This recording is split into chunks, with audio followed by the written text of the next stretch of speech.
मैं हूं आपके साथ पलक शर्मा। वक्त हो गया है उत्तर प्रदेश उत्तराखंड की बड़ी खबरों का, तो आइए रुक करते हैं इन प्रमुख खबरों की ओर, जहां पहली खबर बदायूं से है। बदायूं के बिलसी थाना क्षेत्र के सहसपुर गांव में मजदूरी का कार्य करने के लिए युवक ने पैसे लिए थे। युवक ने मजदूरी का कार्य किया नहीं तो और साथ ही अवनीश ने अपने पैसे वापस मांगे तो दबंगों ने उसका आपको बता दें कि लाठी डंडों से मारपीट कर उसे घायल कर दिया। घायल के परिजनों ने बिलसी थाना पुलिस को शिकायती पत्र देकर कार्रवाई की मांग की है और साथ ही कहीं पुलिस ने घायल व्यक्ति को इलाज कर मेडिकल परीक्षण के लिए बदायूं जिला अस्पताल में भर्ती कराया। आपको बता दें कि घायल व्यक्ति अवनीश कुमार सिंह पुत्र बादशाह सिंह निवासी सहसपुर थाना बिलसी का निवासी है। फिलहाल घायल व्यक्ति का बदायूं जिला अस्पताल में इलाज चल रहा है और बिलसी थाना पुलिस पूरे मामले की जांच पड़ताल में जुटी है। हमारा नाम है कुमार। अच्छा, आपके साथ क्या घटना हुई है, क्या है पूरा मामला? घटना ये हुई साहब, वे पैसे ले लेते, इसने 7 लाख रुपया मांगता देखिए आपका काम करेंगे, काम करा नहीं, काम करने के बाद नहीं करा तो हमने उनसे पैसे मांगे तो उन्होंने झगड़ा कर दिया, हमें फोड़ दिया। वो तो मार डांटते, वो तो मोहल्ला वाले ने हमारे गाँव वाले ने बचा दिया, चार फाड़ दिए, पाँव तोड़ दिया। थाने में तहरीर वगैरह दी है? तय गया है, मैंने सरकारी अस्पताल में दिया। अच्छा, हमारा नाम है कुमार। अच्छा, खबर हमीरपुर से है, जहां बुंदेलखंड एक्सप्रेसवे पर हुआ भीषण सड़क हादसा। बाइक सवार हुआ लहूलुहान, बाइक BMW के उड़े परखच्चे। आपको बता दें बाइक सवार को गंभीर हालत में यूपीडा की एम्बुलेंस ने पहुंचाया CHC राठ। डॉक्टर ने उपचार कर मृतक की नाजुक हालत देखते हुए उसे झांसी मेडिकल कॉलेज किया रेफर।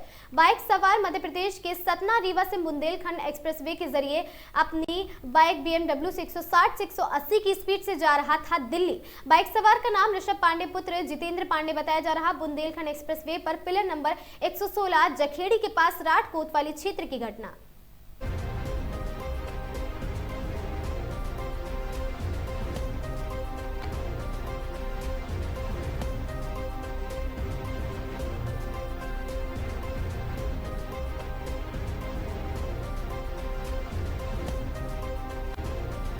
डुमरियागंज के बैरदोला स्थित साजिद हॉस्पिटल के डॉक्टर रफीउल्लाह खान ने दिखाई मानवता की अनोखी मिसाल। आपको बता दें डिलीवरी के बाद गंभीर रूप से बीमार नवजात बच्चे का करीब 1.5 महीने तक NICU वार्ड में किया निःशुल्क इलाज। आर्थिक तंगी के कारण इलाज ठप होने पर डॉक्टर अब्दुल्ला खान भी आगे आए और बच्ची का पूरा उपचार फ्री में किया गया। आपको बता दें बस्ती से गोरखपुर रेफर होने के बाद मजदूरी में परिवार वापस साजिदा हॉस्पिटल लौटा, जहां डॉक्टर ने बिना 1 रुपया किया इलाज जारी रखा और साथ ही लंबे उपचार के बाद आज बच्ची को डिस्चार्ज किया गया है। परिजन खुशी से झूम उठे और अस्पताल डॉक्टरों का आभार जताया है। साजिद हॉस्पिटल की सेवा भावना और डॉक्टर रफीउल्लाह खान के इस नेक कदम की पूरे क्षेत्र में खुलकर सराहना हो रही है।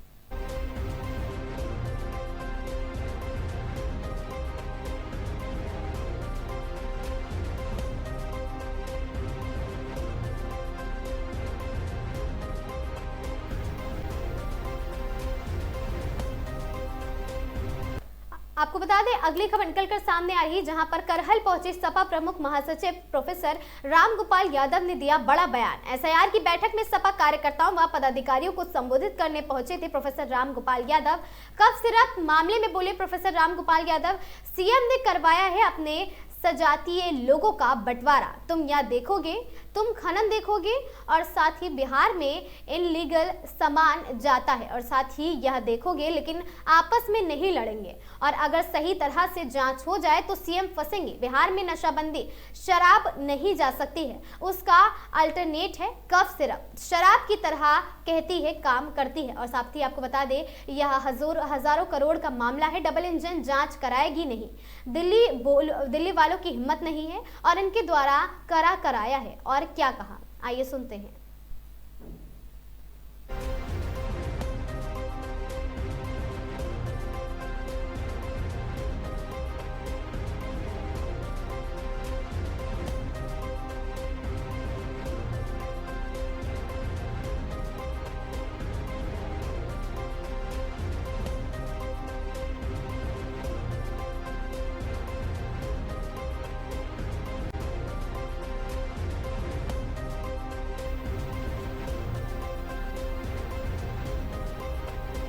मिर्जापुर जिले के जमालपुर ब्लॉक अंतर्गत आपको बता दें डोही कला में समाजवादी विचारधारा विचारक बाबू शिवराम के प्रतिमा का अनावरण किया गया और रिजॉर्ट एवं सिनेमा हॉल का फीता काट कर उद्घाटन भी किया गया। वहीं केंद्रीय मंत्री अनुप्रिया पटेल ने कहा कि इस रिजॉर्ट को ग्रामीण अंचल में खुल जाने से लोगों को रोजगार के अवसर मिलेंगे और पर्यटक दृष्टि से भी अच्छा होगा। कार्यक्रम आयोजक सुशील सिंह ने मुख्य अतिथि का पुष्पगुच्छ भेंट कर स्वागत किया तथा मैनेजिंग डायरेक्टर प्रीति वर्मा ने भी मुख्य अतिथि केंद्रीय मंत्री अनुप्रिया पटेल का पुष्पगुच्छ कर और भेंट कर और साथ ही स्मृति चिन्ह भेंट कर स्वागत किया है। वहीं मैनेजिंग डायरेक्टर प्रीति वर्मा ने कहा कि हमारा उद्देश्य यह है कि ग्रामीण क्षेत्र से लोग शहर जाते हैं उसको रोकना है, यहाँ भी रोजगार के अवसर है। आने वाली हमारी पीढ़ी ग्रामीण महत्व को समझे, यहाँ पर भी रोजगार के सभी अवसर मिले। आपको बता दें कि पर्यटक दृष्टि से ग्रामीण क्षेत्रों में एक ही कैंपस में रिजॉर्ट से लेकर सिनेमा हॉल के अलावा रेस्टोरेंट लोगों के लिए आकर्षण का केंद्र बना हुआ है। पर्यटक दृष्टि से लोगों के लिए राहत भरी खबर सामने आई है।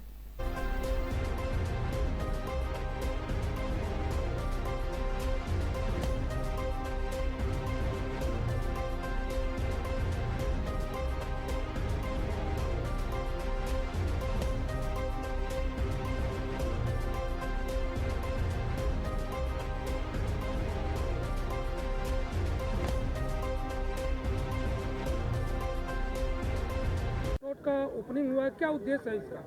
सबसे पहले तो मेरा बहुत बहुत नमस्कार आप सभी लोगों को। और अभी अभी जैसा आपने देखा कि अनुप्रिया पटेल जी इसका उद्घाटन करने गई हैं, तो उद्देश्य तो बहुत बड़ा है, तभी हमने अनुप्रिया जी को यहाँ उद्घाटन के लिए बुलाया और उनकी बहुत बहुत शुभकामनाएं भी हैं हमारे साथ। उद्देश्य हमारा यही है कि ग्रामीण से जो गांव से लोग पलायन कर रहे हैं कि शहर जाना है, वहाँ रोज़गार है, वहाँ पैसा कमाएंगे, तो ये जो पलायन है उसको रोकना। जैसे कि हम भी कुछ साल पहले गांव से यही सोच के गए थे, पढ़ेंगे लिखेंगे, अपने बच्चों को पढ़ाएंगे लिखाएंगे और अच्छे परिवेश में रहेंगे, लेकिन समय के साथ ये बदलाव हमारे अंदर भी आया और हम चाहेंगे कि जो गांव से पलायन हो रहा है और हमारी आने वाली जो पीढ़ी है हमारे ग्रामीण क्षेत्र के महत्व को समझे। और यहाँ पे भी बहुत सारे रोजगार के अवसर हैं। थोड़ी मुश्किलें आती हैं, कुछ कठिनाइयाँ भी हैं, लेकिन कठिनाइयों को पार करके ही अगर हम खड़े हो पाते हैं तो ये हमारे लिए बहुत सौभाग्य की बात है। और हमारे बड़ों का, हमारे ये नाना जी का पूरा ये दिया हुआ है हमें, उनकी इच्छाओं को आगे बढ़ाते हुए हमारी ये कोशिश है कि हम यहाँ पर भी रोज़गार को बढ़ावा दें और अपने गांव के, अपने क्षेत्र का, अपने परिवार का विकास करें। प्रतिमा का अनावरण हुआ है क्या? प्रतिमा का अनावरण ये बाबू शिवनाथ सिंह जी हैं, जिनको ये हमारे नाना जी लगते हैं और नेताजी के नाम से हमारे ये चौकियाँ ग्राम में प्रसिद्ध थे, तो उन्हीं की पूरी संपत्ति है और उन्हीं की उद्देश्य को और इच्छाओं को पूरा करने के लिए उनकी प्रतिमा का अनावरण किया। और हम चाहेंगे कि हमारे नाना जी का आशीर्वाद हमारे ऊपर बना रहे और उनके आशीर्वाद से ही हम आगे बढ़ रहे हैं, ऐसा हमारा ये मानना है। खबर प्रयागराज से ही, जहां मांडा थाना क्षेत्र के अंतर्गत एक शर्मसार कर देने वाली घटना निकलकर सामने। आपको बता दें कि 55 वर्षीय बुजुर्ग युवक ने 3 नाबालिग बच्चियों के साथ दुष्कर्म करने का प्रयास किया है। वहीं नाबालिग बच्चियों ने बताया कि मुझे टॉफी को और साथ ही पैसे की लालच देकर उसने अपने पास बुलाकर एक चारपाई में तीनों को बांध दिया और नाबालिग बच्चियों के साथ दुष्कर्म करने का प्रयास किया है। वहीं नाबालिग बच्चियों की मां ने बताया कि इस घटना को लेकर मंडा थाने में FIR दर्ज करवाई है और शासन प्रशासन के द्वारा आरोपी अभयराज बिंद पुत्र रामबली बिंद को जेल भेज दिया गया है। वहीं पीड़ित परिवार आरोपी के ऊपर कठोर से कठोर कार्रवाई की जाने की मांग कर रही है। आइए देखते हैं पूरी खबर। थाना के अंतर्गत एक गांव में हम मौजूद हैं। कैमरे के सामने जो बच्चियां दिख रही होंगी, इनके साथ ऐसा जो है शर्मसार घटना घटित होती है, शायद आप भी देख करके आपका भी दिल जो है दहल उठेगा। ऐसे ऐसे लोग हैं जो कलयुग में अपनी ही बेटियों को नहीं पहचान रहे हैं। 55 साल का युवक, 50 से 55 साल का बुजुर्ग जो है इनके साथ ऐसी दरिंदगी करता है। फिलहाल हम इनसे बातचीत करेंगे। उनकी माता जी हैं। क्या घटना हुई थी बच्चियों के साथ? सर, तीनों बच्चियां संडे दिन छुट्टी था और तीनों खेलने गई थी और उस दिन मैं संडे के दिन नहीं थी सर। तो आई तो मेरे बच्चियां रोते रोते बताने लगी कि मम्मी ऐसी अभयराज बिंद हमारे साथ ऐसी किया है। तो हमने उसके घर गए तो सर अपना शिकायत नहीं लिया और लड़ाई करने लगा। फिलहाल आप लोगों से अपील करेंगे इस वीडियो को जो है ज्यादा से ज्यादा शेयर जरूर करिएगा, कमेंट के जरिए अपनी राय जरूर रखिएगा कि आखिर आज के डेट में इन दिनों प्रयागराज में हो क्या रहा है। ना तो लोग बहन समझ रहे हैं, ना तो बेटी समझ रहे हैं, ना तो भाई समझ रहे हैं, ना तो माँ समझ रहे हैं। आखिर घोर कलयुग इस तरह अपने पैर को पसार रहा है कि कोई किसी की इज्जत कब नीलाम कर दे रहा है कुछ पता नहीं चल रहा है। मांडा थाना खबर गाजियाबाद से है, जहां उत्तर प्रदेश के उप मुख्यमंत्री ब्रजेश पाठक के आगमन पर एक महत्वपूर्ण बैठक हुई। आपको बता दें, भाजपा के शीर्ष पदाधिकारी और कार्यकर्ता बड़ी संख्या में शामिल हुए। बैठक के दौरान मुख्यमंत्री ने संगठनात्मक मजबूती, प्रशासनिक पारदर्शिता और जनता से जुड़े मुद्दों पर विस्तार से चर्चा की। उन्होंने एसआईआर से संबंधित प्रतिक्रियाओं और साथ ही विशेष पर जोर देते हुए स्पष्ट निर्देश दिए कि हर स्तर पर निष्पक्षता और त्वरित कार्रवाई सुनिश्चित की जाए। उन्होंने कहा कि कानून व्यवस्था को सुदृढ़ बनाने के लिए और साथ ही प्रत्येक शासक का समयबद्ध निस्तारण आवश्यक है, ताकि आम जनता का विश्वास शासन प्रशासन में और अधिक मजबूत हो। इसके साथ ही वोटर लिस्ट से जुड़े मुद्दे भी बैठक का प्रमुख विषय रहे हैं। मुख्यमंत्री ने कार्यकर्ताओं को निर्देश दिए हैं कि जिन नागरिकों का नाम अब मतदाता सूची में दर्ज नहीं हो पाया है, उनकी वोट बनवाने की जिम्मेदारी संगठन पूरी तत्परता के साथ निभाएगा। उन्होंने कहा कि अगर कोई व्यक्ति फर्जी तरीके से वोट डालने की कोशिश करता है तो उसके खिलाफ सख्त कार्रवाई की जाए और चुनावी प्रक्रिया को पूरी तरह निष्पक्ष व पारदर्शी रखा जाए।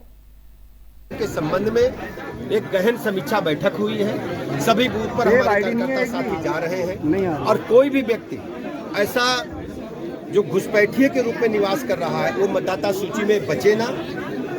जो नाबालिग मतदाता हैं वो मतदाता सूची में उनका नाम डिलीट किया जाए, जो मृतक है उनका डिलीट किया जाए और इसके अलावा पूरी तरह से जो गणना प्रपत्र फार्म मिले हैं वो 100% जमा हो। इसके लिए एक बड़ा अभियान भारतीय जनता पार्टी ने भारत निर्वाचन आयोग के निर्देशों के अनुरूप छेड़ रखा है। आज गाजियाबाद जनपद और महानगर में इसमें विस्तृत चर्चा हमारे कार्यकर्ताओं के साथ है। एसआईआर पहले भी हो चुका है, लेकिन इस बार भारतीय जनता पार्टी के शासन में लगातार विपक्ष लगातार सवाल उठा रहा है। आखिर ऐसा क्यों है कि जब देश हित की बात आती है विपक्ष सवाल ही उठाता है? वो संभावित हार देख रहे हैं। बिहार में भी हारे हैं, बिहार में हारे जंगल राज की वजह से आरजेडी के, और यूपी में भी समाजवादी पार्टी के जंगल राज गुंडा राज से अभी यूपी के लोग भूले नहीं है, अच्छी तरह याद है। ये आएंगे तो गुंडई होगी, जंगल राज आएगा। इसीलिए ये अभी से अपने संभावित हार को देख करके फेस सेविंग कर रहे हैं। सर, अखिलेश यादव ने आगरा में दरगाह पर चादर चढ़ाई थी, उसके बाद पत्रकारों से बातचीत करते हुए कहा था कि ये लोग हमारे वोट काट देंगे। आपको पता है ये वही लोग हैं जो तुष्टीकरण की राजनीति करते हैं, वोट बैंक बनाते हैं। भारतीय जनता पार्टी सबका साथ, सबका विकास, सबके विश्वास के आधार पर जन जन को जोड़ करके काम कर रही है। हम खुले हृदय से मतदाता सूची पारदर्शितापूर्ण निष्पक्ष बने, इसके हम पक्षधर हैं और भारतीय जनता पार्टी के कार्यकर्ता निर्वाचन आयोग के निर्देशों के मुताबिक काम कर रहे हैं। अगले साल राहुल गांधी ने एक रैली बुलाई है दिल्ली में, क्या कहेंगे उस रैली को लेकर? आप जानते हैं कि सब फ्रस्ट्रेटेड लोगों का एक समूह है, सत्ता के लोलुप लोगों का एक मैं कह सकता हूँ जुटान है, जो एन प्रकार सत्ता चली जाने के कारण बेचैन है। भारतीय जनता पार्टी माननीय मोदी जी के नेतृत्व में सबका साथ, सबका विकास, सबके विश्वास के आधार पर जन जन को जोड़ करके गरीब कल्याण योजनाओं के माध्यम से 25 करोड़ से अधिक लोगों को गरीबी की रेखा से ऊपर ला चुकी है और उत्तर प्रदेश और देश में डेवलपमेंट में नंबर 1 पर पूरी दुनिया में चर्चा आज भारत और उत्तर प्रदेश की। 2027 में कई राज्यों में चुनाव होंगे, क्या बंगाल में इस बार कमल खिल पाएगा? ये पश्चिम बंगाल में प्रचंड बहुमत के साथ बीजेपी आ रही है। पिछली बार मात्र वहाँ 3% का अंतर था और जिस ढंग से वहाँ बाबरी मस्जिद बनाने का ऐलान तृणमूल कांग्रेस के नेताओं ने किया है, उनको देश से माफी मांगनी होगी और बाबर जैसे आक्रमणकारी को देश के लोग कभी स्वीकार नहीं करेंगे। ममता बनर्जी भी तुष्टीकरण की राह पर ही चल रही है। ठीक सर। रामदासपुर मजरा रामपुर लाल भरखनी ब्लॉक ग्राम पंचायत रामदासपुर मजरा रामपुर लाल में रविवार दोपहर अचानक लगी आग ने 2 परिवारों की गृहस्थी को पूरी तरह नष्ट कर दिया। आग की लपटों ने कुछ ही मिनटों में दोनों घरों के सामान को जलाकर राख कर दिया है। अनिल राजपूत के घर में आग ने पूरी गृहस्थी को अपनी चपेट में ले लिया। आग में जलकर हुआ नष्ट सामान, आपको बता दें मोबाइल फोन लगभग 20,000 रुपए का जो चार्जिंग पर रखा था, कपड़े, बिस्तर, रजाइयां, गद्दे, घर में रखा अनाज, गेहूं, चावल, मक्का और अन्य अनाज, सोने चांदी के आभूषण, बेटी की शादी की तैयारी के लिए रखा सारा सामान। परिवार का कहना है कि उनकी वर्षों की मेहनत और बेटी की शादी की तैयारियों का हिस्सा आग ने उनकी सारी योजनाएं राख कर दी हैं। पास में रहने वाले मिथिलेश राजपूत का घर भी आग की चपेट में आ गया है और भेंट चढ़ा है। नुकसान में शामिल है hero Honda, passion pro motorcycle, रजाइयां, गद्दे, चारपाई, कपड़े और घरेलू सामान। मिथिलेश का परिवार भी सदमे में है और किसी तरह अपनी जान बचाने में सफल रहा है। आपको बता दें स्थानीय ग्रामीणों ने आग बुझाने की कड़ी मशक्कत और मेहनत के बाद आग पर काबू पाया है, लेकिन तब तक दोनों परिवारों का भारी नुकसान हो चुका था। आग लगने का कारण अभी स्पष्ट नहीं हुआ है। शासन ने नुकसान का अचानक आकलन शुरू कर दिया है और साथ ही पीड़ित परिवार ने तत्काल आर्थिक सहायता की राहत की मांग की है।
खबर प्रतापगढ़ से है, जहां नहर में पानी न छोड़े जाने से किसानों में आक्रोश है। किसानों ने सिंचाई विभाग के खिलाफ किया प्रदर्शन। नहर किनारे पटरी की सफाई न होने से किसान नाराज है। नहर किनारे झाड़ियों के होने से आए दिन होता है हादसा। अजय सिंह रिंकू ने XEN से शिकायत के बाद सिंचाई विभाग की टीम पहुंची और किसानों ने नहर की सफाई व पानी की मांग की है। और साथ ही मानधाता ब्लॉक के विश्वनाथगंज रजबहा नहर का पूरा मामला बताया जा रहा।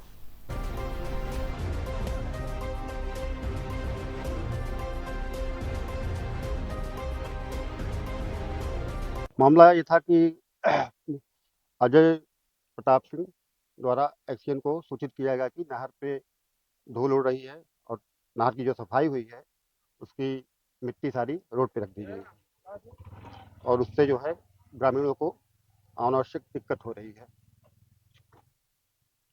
इस पर क्या निष्कर्ष निकला? निष्कर्ष ये है कि ये जो मिट्टी डंप हुई है, मिट्टी को ट्रैक्टर से द्वारा ट्राली लगा के उसको हटाया जाएगा, तो मिट्टी डिस्पोजल की जाएगी जिससे कि यात्रियों ग्रामीणों को दिक्कत ना हो। क्या नाम है? धन्यवाद। मेन पॉइंट है कि नहर के किनारे किनारे शासन स्तर पर ध्यान दें कि इतनी गंदगी कर देते हैं कि चलना फिरना मोटरसाइकिल और गाड़ी बस रात दिन 24 घंटा मानधाता से लेकर प्रतापगढ़ का सफर ही सर है। और नाली बिल्कुल खत्म कर दी है चारों तरफ की। अब नाली जो है बिल्कुल है ही नहीं है कि कम से कम किसान के खेत में पानी पहुंच सके। पुराने जमाने में जमींदारी मिलन के टाइम में नाली बनी थी, आज वो नालियां दूर चाट रहे हैं, खेत में डाल लिए हैं, चक्रोट काट लिए हैं, सब कुछ कर लिए हैं। शासन क्या कर रहा है? हाँ, इधर निगाह नहीं है। इधर जो है क्या चाहते हैं? अरे हमारी नाली बन जाए, नहर की सफाई हो जाए, पानी आ जाए, इसके आगे और क्या चाहिए। क्या नाम बाबा? राजा राम सिंह चौहान। ये भैया विश्वनाथगंज रजबहा इसको कहते हैं। हम देख रहे हैं इसमें 15 साल से तो मैं ही प्रयास कर रहा हूँ आकर के। किसान देवता जो है इतना परेशान है। ये सिंचाई विभाग यहाँ का प्रतापगढ़ का जो विभाग है ये हमारे किसान देवताओं अन्नदाताओं का दुश्मन है। इस नहर की ऐसी स्थिति हुई कि आप अभी देखेंगे अगल बगल में लोगों ने समरसेबल की बोरिंग करा ली और इसकी सफाई ऐसा करते हैं कि इसको कुआं बनाते चले जा रहे हैं। मैंने अभी 3 महीने पहले इस पे प्रयास किया था। अरविंद वर्मा जी XEN है, उनसे मैंने कहा, शासन स्तर पे भी मैंने कहा, तो इसमें इन्होंने कहा वादा किया कि इसमें जंगल बहुत था। इतना जंगल था कि जंगली सुअर और सब तमाम चीजें, तमाम प्रकार के यहाँ पर व्यभिचार होते थे।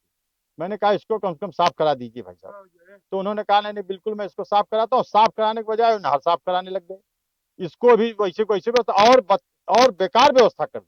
अब किसान देवताओं के लिए तो बड़ी समस्या हो गई कि इसमें जो धूल उड़ रही है, उनके जो बच्चे हैं, उनके परिवार के नाती हैं, जब स्कूल जा रहे हैं, बेचारे सुबह निकलते हैं घर से सज संवर करके स्कूल जाने के लिए, इतनी धूल उनको मिल जाती है तो पहुंचते पहुंचते स्कूल उनका जो है सब खराब हो जा रहा है। ड्रेस, कपड़ा, मुंह जो है, बाल सब खराब हो जा रहा है। तो मैं ये चाहूंगा अगर नहर विभाग पानी दे पाए, इसको पानी दे। बिना पानी के गेहूं की बुआई हो गई। आज पानी देने के लिए किसान देवता परेशान है कि आ जाए तो हम कम से कम गेहूं में पानी लगा लें। तो इनके पास पानी अगर ना हो तो इसको बंद करा दें। क्या जरूरत है इसी नहर की? मैं इस पे बार बार अभियान चलाता हूँ, बार बार कहता हूँ। हमारे किसान देवता जी पीछे खड़े हुए सब बार बार कहते हैं भैया कुछ होता ही नहीं है। अभी बीच में बहुत प्रयास किया धान के समय में, अब मुश्किल से इन्होंने आधा फीट पानी दिया। उसकी क्या जरूरत है पानी देने की? आप कहते हो हमने काम पूरा कर दिया। तो बिल लगाना पड़ता किसान देवताओं को, जो है उसमें इंजन से उठा हुआ इंजन से खेती करनी पड़ती, डीजल का खर्च, उसका खर्च, कहाँ से बेचारे पैसा लें? फांसी नहीं लगाएंगे तो और क्या होगा? इस सरकार के विरोध में जो यहाँ का विभाग काम कर रहा है, सिंचाई विभाग के जो भी अधिकारी यहाँ पोस्ट हैं, ये सब सरकार के विरोध में काम कर रहे हैं कि मिली भगत है। मैं आप लोगों से मांग करता हूँ आपके माध्यम से कि इसकी जल्द से जल्द यहाँ के अधिकारियों की जो है सुनवाई की जाए और इनसे काम कराया जाए। ये जो भ्रष्टाचार यहाँ मचा रखे हैं इसको जल्द से जल्द खत्म कराया जाए। क्या नाम है? अजय प्रताप सिंह, रिंटू। खबर महोबा से है, जहां भारत सरकार और भारत निर्वाचन आयोग द्वारा निर्धारित समय सीमा में SIR स्पेशल समरी रिवीजन कार्य को पूरा करने के बढ़ते दबाव को लेकर कांग्रेस प्रदेश अध्यक्ष अजय राय ने केंद्र और प्रदेश सरकार पर तीखा हमला बोला। आपको बता दें SIR कार्य में लगे शिक्षा मित्र के आत्महत्या करने पर उसके परिवार से और साथ ही रविवार मिलने पहुंचे महोबा और साथ ही अजय राय ने कहा कि SIR प्रक्रिया की मनमानी व भारी दबाव के चलते प्रदेश भर में अब तक 13 कर्मियों की मौत हो चुकी है, जो बेहद चिंताजनक और दर्दनाक है। उन्होंने कहा कि चुनाव चुनाव आयोग और सरकार इस त्रासदी के लिए सीधे तौर पर जिम्मेदार हैं। देश की गिरती अर्थव्यवस्था सबके सामने ना आए, इसीलिए नेता प्रतिपक्ष राहुल गांधी को व्लादिमीर पुतिन से नहीं मिलने दिया गया। उन्होंने महोबा के कबरई ब्लॉक के पवा गांव में SIR कार्य में लगे शिक्षा मित्र शंकर लाल राजपूत की मौत पर गहरा दुख व्यक्त करते हुए कहा कि पीड़ित परिवार को 1 करोड़ रुपए की मुआवजे की सरकारी नौकरी देने की मांग की है। अजय राय का कहना है कि जिस प्रकार सरकारी दबाव है और कर्मियों को लगातार काम कराया जा रहा है वह मानवाधिकार का खुला उल्लंघन। उन्होंने कहा कि SIR प्रक्रिया के लिए कम से कम 7 से 8 महीने तक समय निर्धारित किया जाना चाहिए ताकि कर्मियों को अनावश्यक तनाव और जानलेवा दबाव ना बने। और साथ ही पत्रकारों से बातचीत के दौरान अजय राय ने सरकार पर कई बड़े सवाल खड़े किए। उन्होंने रूस के राष्ट्रपति के भारत दौरे के दौरान नेता प्रतिपक्ष राहुल गांधी के राष्ट्रपति व्लादिमीर पुतिन के मुकाबला ना करना और सरकार का फेलियर छुपाना बताया। उन्होंने कहा कि सरकार देश की गिरती अर्थव्यवस्था को छुपाने के लिए ऐसा कर रही है क्योंकि व्लादिमीर पुतिन ने नेता प्रतिपक्ष राहुल के मिलने से देश की गिरती अर्थव्यवस्था सामने आ जाती है। और साथ ही एविएशन सेक्टर को लेकर भी उन्होंने केंद्र सरकार को घेरा और कहा कि इंडिगो एयरलाइंस को 64% अधिकार देकर सरकार ने विमान उद्योग को असंतुलित स्थिति में पहुंचा दिया है। और साथ ही अजय राय ने आरोप लगाया कि सरकार जनहित कर्मचारियों के हित में संवेदनाओं से पूरी तरह बेपरवाह है।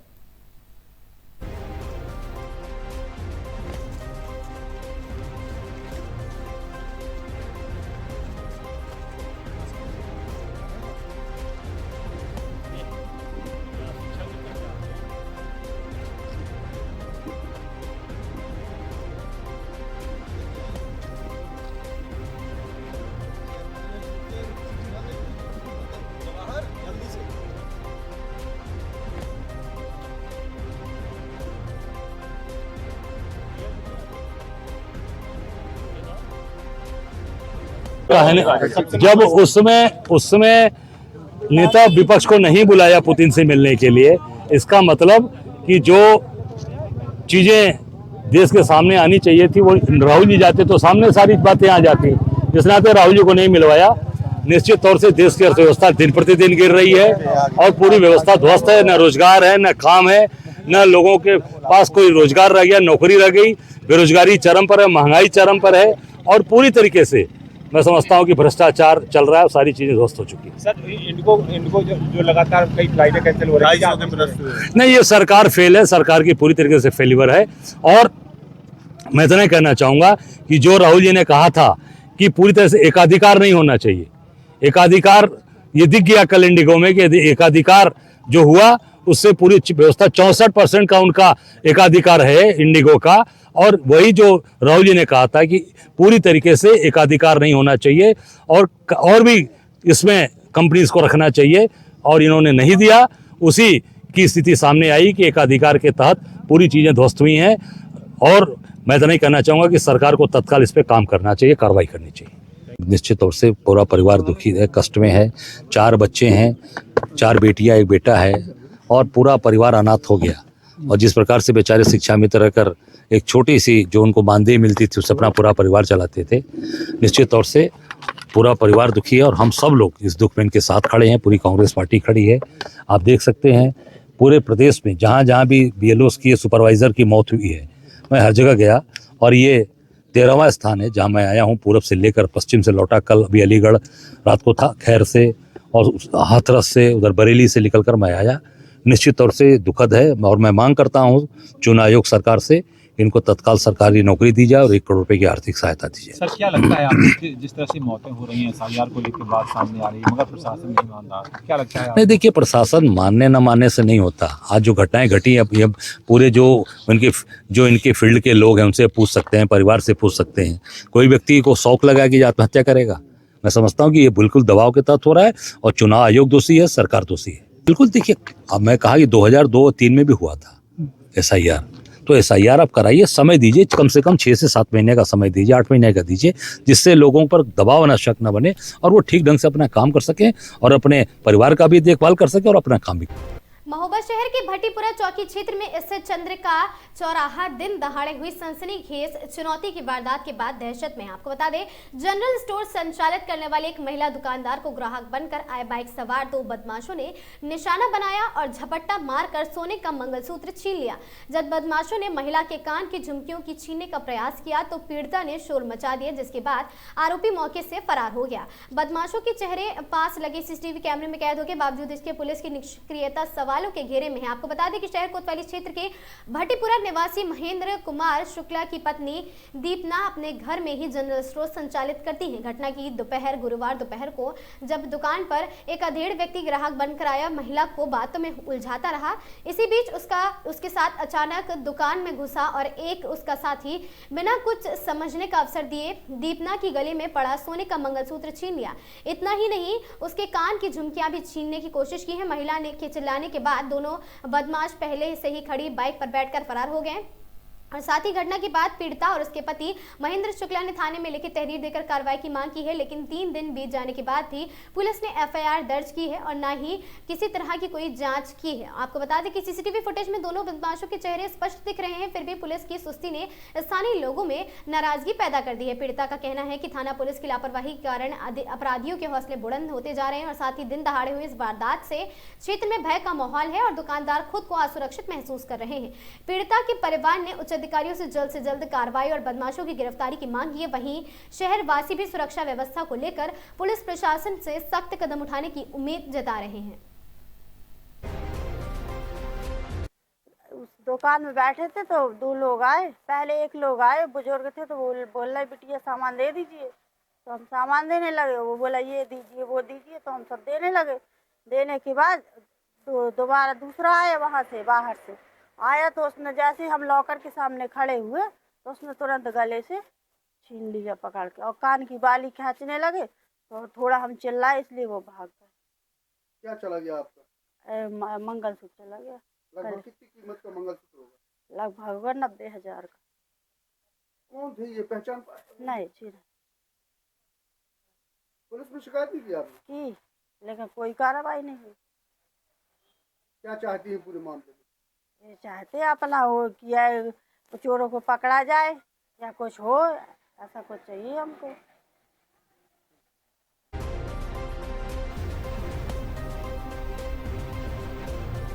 खबर सोनभद्र से है, जहां आखिरकार 60 घंटे के बाद अवैध शराब की गिनती हुई पूरी। आपको बता दें 50 लाख की कीमत के 5,960 लीटर अवैध अंग्रेजी शराब बरामद हुई है। 326 बोरियां और साथ ही 169 प्लास्टिक बोरियों में कुल 15,669 बोतल हुई बरामद। पुलिस ने 50 लाख की कीमत और साथ ही 15 लाख की कीमत के ट्रक किया जब्त। बीते गुरुवार की भोर में अनियंत्रित होकर सड़क किनारे पलटी थी ट्रक। चावल की बाल्टी पर, आपको बता दें कि बिल्टी पर बिहार जा रही थी ट्रक। चावल लदी ट्रक के बीच छुपा कर रखे गए थे भारी मात्रा में अवैध शराब। पंजाब से बिहार ले जाई जा रही थी शराब की खेत। बरामद शराब में मैक डॉवल और साथ ही रॉयल चैलेंजर्स ब्रांड की शराब भी शामिल है। मौके से चालक और साथ ही क्लीनर हुआ फरार।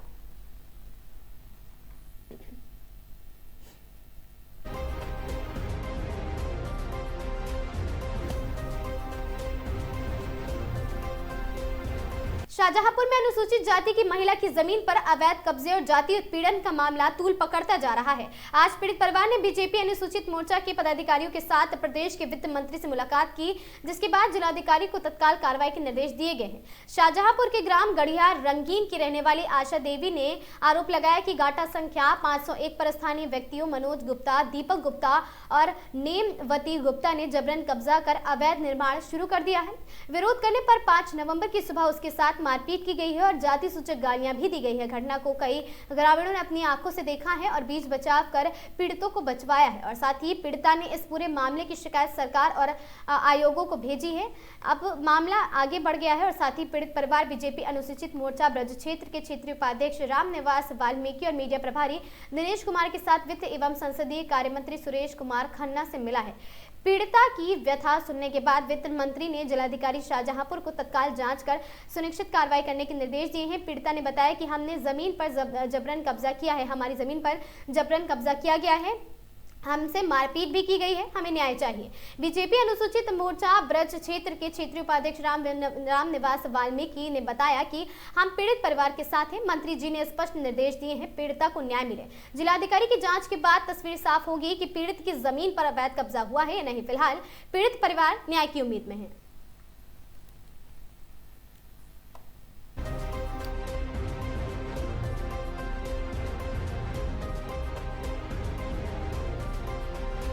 गड़िया रंगीन से आए हैं गुप्ता जी, हमारे दीपक जगह जमीन छीन रहे हैं, काके बामे कट में आए हैं, मगर इनको ना का बोल मंत्री जी के पास में आए हैं, मेरा कुछ न्याय कराए। मेरा नाम रामनिवास वाल्मीकि, क्षेत्रीय उपाध्यक्ष भाजपा ब्रज क्षेत्र उत्तर प्रदेश। मेरे संज्ञान में परसों गड़िया रंगीन का मामला आया। गड़िया रंगीन में ये आप देख रहे होंगे वीडियो के माध्यम से, ये सारे हमारे पार्टी के इसमें कार्यकर्ता हैं अनुसूचित जाति मोर्चे के। इन लोगों की ज़मीन वहाँ पर एक दीपक गुप्ता नाम के व्यक्ति हैं जो फर्जी तरीके से दबाने का काम कर रहे हैं। उत्तर प्रदेश के अंदर माननीय मुख्यमंत्री जी महाराज जी की सरकार चल रही है और जिले के अंदर माननीय वित्त मंत्री विकास पुरुष श्री सुरेश कुमार खन्ना जी का शासन चल रहा है। इनके रहते हुए किसी भी गरीब की जमीनों पर कब्जा नहीं होगा। इसी संबंध में मैं परसों सीओ साहिबा से भी मिला था, एसडीएम तहसील से मिला। उन्होंने कहा कि ठीक है, आपकी हम इस ज़मीन की, आप लोगों के जो आपके लोग हैं इनकी ज़मीन की हम जांच कराएंगे। जांच कराने के लिए कल तहसीलदार साहब गए, वहाँ उन्होंने जांच करी। उन्होंने उस ज़मीन को नापा, यानी कि दीपक गुप्ता जी का जो नंबर था 500 उसको उन्होंने नाप दिया। उसके बाद इनका नंबर 501 नंबर नापा, जिसमें उन्होंने 3 बीघा ज़मीन इनकी कम कर दी। 5.5 बीघा इनकी ज़मीन है, इनके इंतखाब में 2.5 बीघा रखी। हमने उनसे सिर्फ इतना कहा कि ठीक है, आपने दीपक गुप्ता जी की ज़मीन नाप दी, इनकी भी नाप दी, तो अब इनको इनका अधिकार दे दिया जाए। इस बात पे वो हमसे नाराज हो गए, बोले अभी इनको कोई अधिकार नहीं मिलेगा। और इस बात की हम लोग जो है गरीबों की आवाज़ बनकर इसकी लड़ाई लड़ते रहेंगे। इसी संबंध में आज हम इन लोगों को लेके माननीय वित्त मंत्री जी के पास आए, उनसे मुलाकात करवाई, उनको आवेदन दिया। उसी वक्त पे दीपक गुप्ता भी आ गया। दीपक गुप्ता से पूछा गया कि भाई ये क्या मामला है, इनकी ज़मीन आगे पीछे। उसने स्वीकार भी करा कि साहब मेरी ज़मीन पीछे, इनकी आगे है, लेकिन वो गुमराह करने की कोशिश कर रहा था। इसलिए मंत्री जी ने जिला अधिकारी को निर्देशित कर दिया है कि इसमें जो है एडीएम लेवल से जांच होगी और जांच होकर इनको न्याय मिलेगा। दीपक गुप्ता से भी मंत्री जी ने कहा कि आपको जो है गरीबों की जमीन दबाने का कोई भी हक नहीं है। मेरा नाम पूरन लाल है, मैं गड़िया रंगीन का रहने वाला हूँ। मेरी जमीन हाईवे पर है, वो दीपक गुप्ता उस पर कब्जा कर रहे हैं, तो निर्माण कर रहे हैं अपना, और कहते हैं भाई तुम्हारा यहाँ कुछ नहीं है। और उसके बाद मैंने एप्लीकेशन दिया लिख के थाने में, थाने वाले भी कहते हैं कि तुम्हारा यहाँ कुछ है ही नहीं, कोई सुन ही नहीं रहा है। इसके बाद मैंने तहसील में एप्लीकेशन दिया लिख के, मुकदमा भी किया। उन्होंने ये कहा कि आपकी ज़मीन यहाँ पे 501 नंबर ये है ही नहीं। तो उन्होंने लेखपाल साहब ने भी कहा, और कल वो नाप तहसीलदार भी गए थे, उन्होंने यही बात की। मैंने पूछा साहब आपने नाप कर दिए तो मुझे ये तो बता दो मेरी ज़मीन कितनी है, इनकी कितनी है, मगर उन्होंने कुछ नहीं कहा। उन्हें तहसील आई है साहब, इतनी बात के लिए वहाँ कुछ सुनवाई नहीं। तो मैं यहाँ शाहजहाँपुर मंत्री जी के पास अपनी जोहार लेके आया हूँ कि शायद मुझे न्याय मिल जाए। मंत्री जी से मेरी मुलाकात हुई तो मंत्री जी ने कहा कि न्याय मिलेगा। तब तक दीपक गुप्ता भी आ गए। दीपक गुप्ता से ये भी पूछा गया कि हाँ गुप्ता जी क्या बात है, तो गुप्ता जी ने कहा हाँ बताइए साहब। तो उन्होंने ये कहा कि हाँ आपकी ज़मीन रोड पे आ रही है, कि ये उन्होंने यही कहा इनका गलत नाम सूची पे चढ़ गया। खबर सोनभद्र से है, जहां चौपन बैरियर सोमेश्वर महादेव मंदिर प्रांगण में संगीत में श्रीमद् भागवत कथा ज्ञान यज्ञ का आयोजन धूमधाम से हो रहा है। कलश यात्रा श्री दुर्गा पंडाल से शुरू हुई यह यात्रा चौपन सिंदुरिया रोड होते हुए सोन नदी तक पहुंची है। कथा व्यास शक्तिपीठ विद्यांचल धाम से कथावाचक सच्चिदानंद जी महाराज द्वारा कथा का वाचन किया गया। कलश शोभा यात्रा कन्याओं महिलाओं ने भाग लिया। यह कथा 7 से 15 दिसंबर तक चलेगी। सोमेश्वर महादेव श्री दुर्गा पंडाल परिसर में रविवार से शुरू हुआ संगीत में श्रीमद् श्रीमद् भागवत कथा ज्ञान महायज्ञ धूमधाम से हर्षोल्लास के साथ मनाया गया। इस धार्मिक आयोजन में शक्तिपीठ विंध्याचल धाम के प्रसिद्ध कथावाचक सच्चिदानंद जी महाराज द्वारा संगीत में श्रीमद् भागवत कथा वाचन किया गया। कार्यक्रम के दौरान कलश शोभा यात्रा निकाली गई। कलश यात्रा में महिलाएं एवं बच्चे शामिल हुए और साथ ही भक्ति गीतों की धुन पर सभी नृत्य करते हुए वापस कार्यक्रम स्थल सोमेश्वर मंदिर श्री दुर्गा पंडाल पहुंचे हैं। भक्तों के जयकारों से पूरा वातावरण भक्तिमय हो गया। कार्यक्रम में विकास चौबे और महेंद्र केसरी, पम्मी केसरी समेत कई लोग उपस्थित रहे।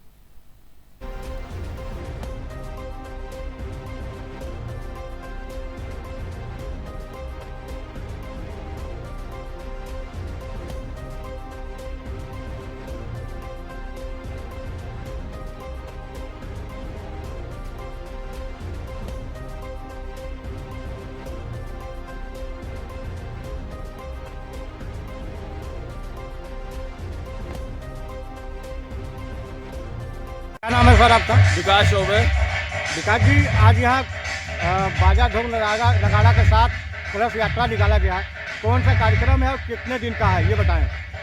पंडित सच्चिदानंद महाराज जी विंध्याचल के उनके सानिध्य में श्रीमद् भागवत कथा का आयोजन चौपन बैरियर पर सभी जनता जनार्दन के सहयोग से रखा गया है, जिसमें आज 7 तारीख को कलश यात्रा था। कल से श्रीमद् भागवत कथा का प्रारंभ होगा। 14 तारीख तक श्रीमद् भागवत कथा चलेगी और 15 तारीख को हमारे इस प्रांगण में भंडारे का आयोजन है, जिसमें हम निवेदन करेंगे चौपन सहित आसपास के सभी क्षेत्रों के सभी श्रद्धालुओं से अधिक संख्या में कथा में पधारें और इस कार्यक्रम को सफल बनाएं। कितने बजे से कब तक कार्यक्रम चलेगा? ये 1 बजे से लेकर 5 बजे तक संगीतमय श्रीमद् भागवत कथा का आयोजन है। डेली चलेगा जी।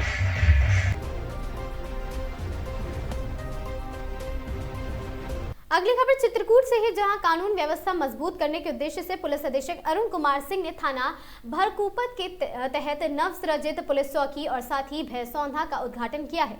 नई चौकी खुलने से दूरस्थ गांव के लोगों को शिकायत दर्ज कराने और पुलिस की त्वरित पहुंच में सुविधा मिलेगी। उद्घाटन के बाद चौकी क्षेत्र के चौकीदारों को कंबल भी वितरित किए गए। कार्यक्रम में पुलिस और प्रशासनिक अधिकारी सहित ग्रामीण भी वहां पर मौजूद रहे।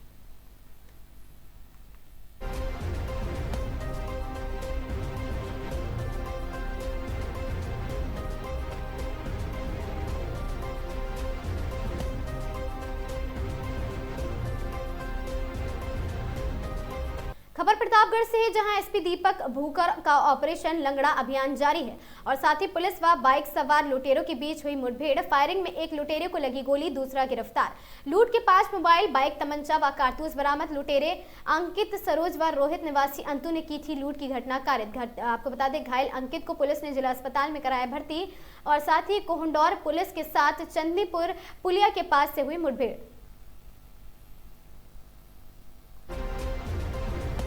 गांव के पास थाना कोडोर क्षेत्र में पुलिस व बदमाशों के बीच में मुठभेड़ हुई है, जिसमें पुलिस द्वारा आत्मरक्षात्मक कंट्रोल फायरिंग करेगी, जिसमें अंकित सरोज नाम के बदमाश के दाहिने पैर में गोली लगी है।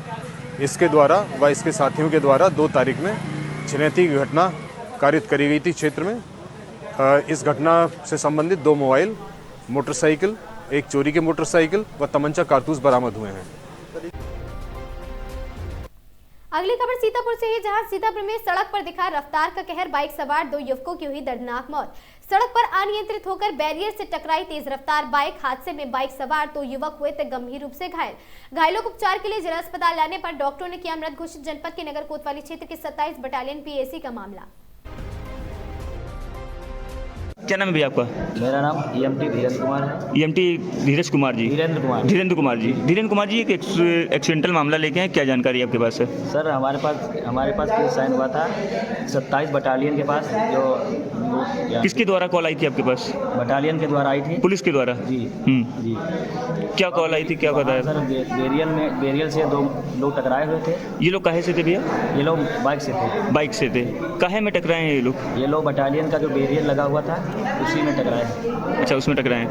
डिस्ट्रिक्ट हॉस्पिटल लेके आप पहुंचे हो, तो यहाँ पे डॉक्टर ने क्या बताया? यहाँ हम दोनों मरीजों को डिस्ट्रिक्ट अस्पताल लेके आए हैं। यहाँ उनकी सारे वाइटल लिए गए, इनको कोई वाइटल नहीं मिला। मृत घोषित कर दिया गया है कि इलाज चल रहा है? नहीं, इनको कोई वाइटल नहीं मिला। दोनों को मृत घोषित कर दिया गया है। दोनों को। कहाँ के निवासी हैं, कोई जानकारी हुई है? जानकारी अभी तो नहीं हुई है, कहाँ के निवासी हैं, अज्ञात में पाए गए। अज्ञात में पाए गए, ठीक। थाना कौन सा लगता है वहाँ का? जहाँ पे एक्सीडेंट हुआ है? एक्सीडेंट थाना सीतापुर में लगता है। नगर कोतवाली जी, बटालियन 27 बटालियन। 27 बटालियन के पास हादसा हुआ है ना, वहाँ पे कोई पुलिस थी क्या? जी, पुलिस के बटालियन के पुलिस कर्मचारी थे। खबर हरदोई से है, जहां संडीला पुलिस ने एक सनसनीखेज मामले का खुलासा करते हुए उस कथित लुटेरी दुल्हन को गिरफ्तार किया है जो शादी का झांसा देकर न केवल जेवर नकदी लेकर फरार हो गई बल्कि अपने ससुराल से नगद के 1 माह के दुधमुहे बच्चे तक को उठा ले गई। आपको बता दें कि ननद के 1 माह के बच्चे को भी उठाकर ले गई थी। पुलिस ने महिला के साथ सहित आपको बता दें साथी सहित दोनों आरोपियों को हिरासत में लेकर पूछकर पूरे प्रकरण का पर्दाफाश कर दिया है। घटना के संबंध में बेगमगंज संडीला निवासी विजय कुमार ने 4 दिसंबर 2025 को थाने में तहरीर देकर बताया कि उसने करीब 8 महीने पहले लखनऊ निवासी मोहिनी नाम की महिला से आर्य समाज से विवाह किया था, जो तब के उसके साथ पत्नी के रूप में रह रही थी। लेकिन 3 दिसंबर की रात वह अचानक घर से नकदी, मोबाइल फोन, जेवरात और ननद का 1 माह का बच्चा लेकर फरार हो गई। मामले की गंभीरता को देखते हुए पुलिस ने तत्काल मुकदमा अपराध संख्या 446/25 धारा 137(2), 303(2), 317(2) BNS के तहत दर्ज कर विवेचना शुरू कर दी थी। सर्विलांस और मुखबिर तंत्र की मदद से पुलिस टीम ने दोनों आरोपियों को दबोच लिया। पूछताछ में सामने आया कि मोहिनी वास्तव में मोनिका और उसके आरोपी अमित की पत्नी है। दोनों लखनऊ के ठाकुरगंज थाना क्षेत्र के भमरौली विहार कॉलोनी की निवासी है। पुलिस ने अपहृत मासूम बच्चे को सकुशल बरामद कर लिया। इसके साथ ही 2 मोबाइल फोन, 8 बिछिया सफेद धातु और 1057 रुपए भी नगद जब्त किए हैं। गिरफ्तार करने वाली टीम में उप निरीक्षक अमरेश कुमार और साथ ही Karunesh Pathak, head constable Dharmendra Kumar, constable Sachin Shakya, Sumit Sagar एवं महिला कांस्टेबल ममता सिंह शामिल है। पुलिस के अनुसार आरोपी से आगे की पूछताछ जारी है।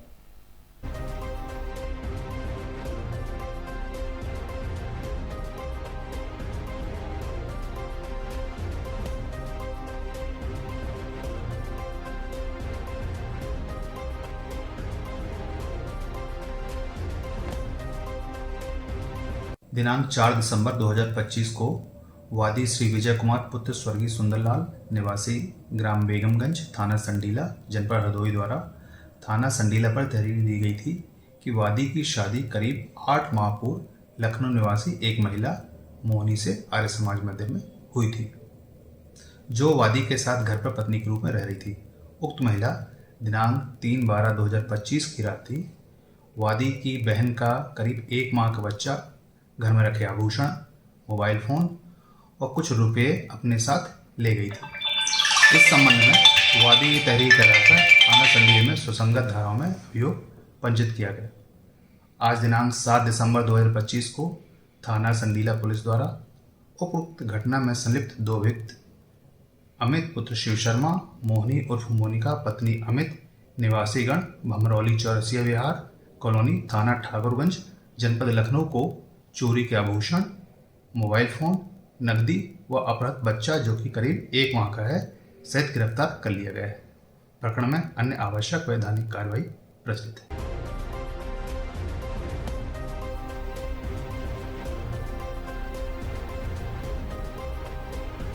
खबर कानपुर से है, जहां कानपुर पुलिस ने एक बार फिर फरार अपराधियों पर सख्त कार्रवाई करते हुए बड़ी सफलता हासिल की है। 10,000 रुपए के इनामी को पुलिस ने कर्नाटक के बेंगलुरु से गिरफ्तार किया है। आरोपी ने इंटीरियर के नाम पर पीड़ित से 20,60,000 रुपए लिए थे। कानपुर की कोतवाली पुलिस ने धोखाधड़ी मामले में फरार चल रहे आपको बता दें मुदस्सिर रजा को गिरफ्तार किया है। आपको बता दें कि आरोपी ने मकान के इंटीरियर के नाम पर एक युवक से 20,60,000 रुपए की रकम ली थी। इसके बाद वहां लगातार फरार चल रहा था। मामले में पुलिस और सर्विलांस टीम ने दबिश देकर आरोपी को बैंगलोर से गिरफ्तार कर लिया है। अभियुक्त मुदस्सिर रजा को स्थानीय अदालत 46 ACJM बेंगलुरु में प्रस्तुत किया गया, जहां से उसे 5 दिन के ट्रांजिट पर कानपुर लाया गया है और पुलिस द्वारा आगे की कार्रवाई जारी है।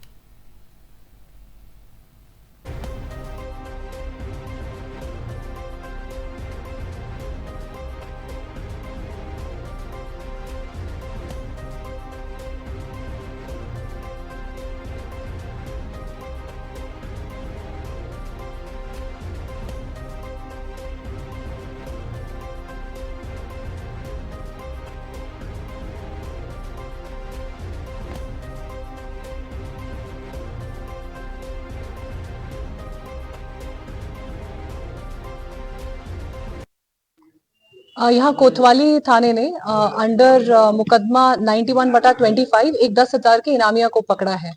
ये मुदस्सिर नाम का व्यक्ति है जिसने 20 लाख का फ्रॉड किया है। किसी एक व्यक्ति को, वादी को, उसने घर का निर्माण और मॉडिफिकेशन के लिए उसने पैसे लिए थे और फिर वो यहाँ से फरार हो गया था। तो कोतवाली थाने की टीम ने इसको बैंगलोर से गिरफ्तार किया है और इसको अब हम दाखिल कर रहे हैं।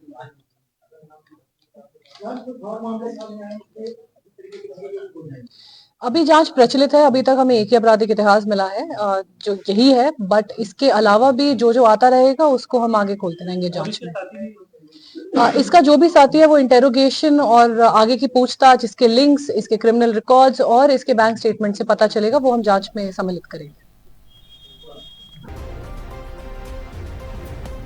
खबर शाहजहांपुर से निकलकर सामने आ रही है, जहां नाबालिग हिंदू किशोरी का निकाह रुकवाया।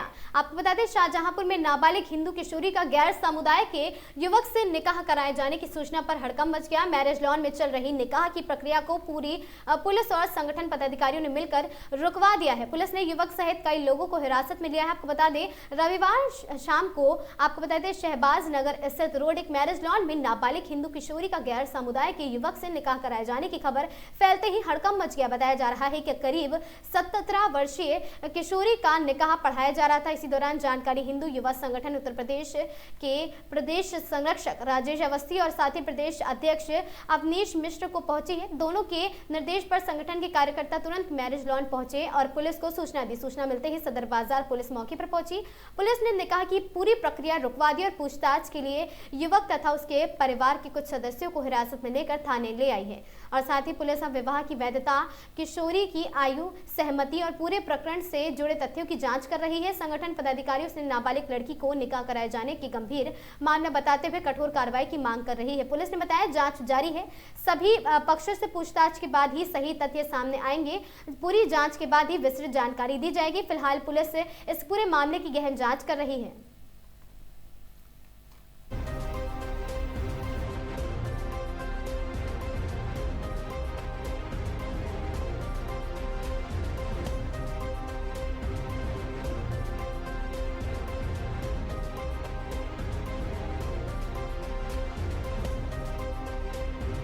आज 2-3 दिनों से लगातार जानकारी मिल रही थी कि एक हिंदू नाबालिग बालिका की शादी एक मुल्ला जिहादी के साथ होने वाली है। हम लोग लगातार हिंदू संगठनों को लेकर के, अपने कार्यकर्ताओं को लेकर के, अग्नि भैया जी को लेकर के लगातार संपर्क में थे। लगातार करते करते आज जानकारी हुई लगभग 3:30-4 बजे कि वो शादी हो रही है और ये सावार नगर रोड पर बालाजी मंदिर उसके पास में अजंता मैरिलान है, वहां पर एक नाबालिग लड़की की शादी हो रही है। हम लोगों ने तत्काल पुलिस को सूचना दी, एलआईओ को सूचना दी, उपाधिकारी उच्चाधिकारी को सूचना देने के बाद में हम लोगों ने जब जानकारी पुलिस यहाँ पे आई तो पता चला कि वो लड़की सक्सेना माँ है और उसकी बेटी है जो नाबालिग 16 साल आर करना पड़ती है। तो हम लोग यहाँ पे आए और पुलिस को हमने कहा कि आप इसको तत्काल शादी को रुकवाइए। तत्काल पुलिस के द्वारा हम लोगों ने शादी रुकवाई और शादी रुकवा करके हमने कहा कि तत्काल इनके जितने भी लोग हैं इनके खिलाफ एफआईआर दर्ज करिए। कठोर कार्रवाई में जो धर्म अपने उत्तर प्रदेश सरकार द्वारा नया कानून लव जिहाद से लेकर के धर्मांतर से लेकर के जितनी भी धाराएं बनी है सारी धाराएं पर लगाइए, क्योंकि इन्होंने एक इनको दंड ही है, वो कानून नाम का दंड नहीं है। इतना बड़ा कानून उत्तर प्रदेश में धर्मांतर के नाम से जो है पुलिस तक डरती है धारा लगाने के लिए। इनको दंडेगा खुलेआम शादी बाकायदा निकाह करा रहे हैं, निकाह जिसमें सैकड़ों लोग उसमें निकाह में आए हुए थे जो सभी भाग गए हैं, क्योंकि यहाँ पे मौके पर उतनी पुलिस बल नहीं था। क्योंकि हम लोगों को मना किया गया था, हमारे पास कार्यकर्ता सैकड़ों कार्यकर्ता हमारे अपने खड़े हुए हैं जिनको पीछे रोक रखा है। हमने कहा कि अगर हम लोग जाएंगे तो विवाद बढ़ेगा, तो आप लोग पुलिस या प्रशासन कहेगा कि आप दंगा कराते हो। इसलिए हम लोगों ने पुलिस का सहारा लेकर के शादी को रुकवाया है और हम चाहते हैं पुलिस प्रशासन से तत्काल प्रभाव से उसके खिलाफ जिस प्रकार से इनके दंड इनके राजपाल भी कार्रवाई की जाए और जो धर्मांतर की धाराएं बनती है वो सारी धाराएं लगाई जाए, चाहे उसकी माँ हो, लड़के की माँ हो या लड़के की माँ और पिता हो, शादी में जो लोग आए सबके खिलाफ कार्रवाई होनी चाहिए। इसी के साथ हम लोग यहाँ पे आए हैं। जब तक कार्रवाई नहीं होगी हम लोग इसके लिए प्रशासन को दबाव बनाएंगे। जय हिंद, जय भारत, जय श्री राम। मेरी देवरानी ने रिश्ता बोला मुझे, उनके भाई की लड़की थी, मेरी देवरानी के भाई की लड़की। भतीजी बोली कि मेरी भतीजी है, आप शादी कर लो मेरे लड़के के लिए। तो मैंने ठीक है। तो हमारे मुस्लिम में कोई ऐसा इतना इंक्वायरी नहीं होती है, तो हमने ठीक है। अब मुझे नहीं पता कि वो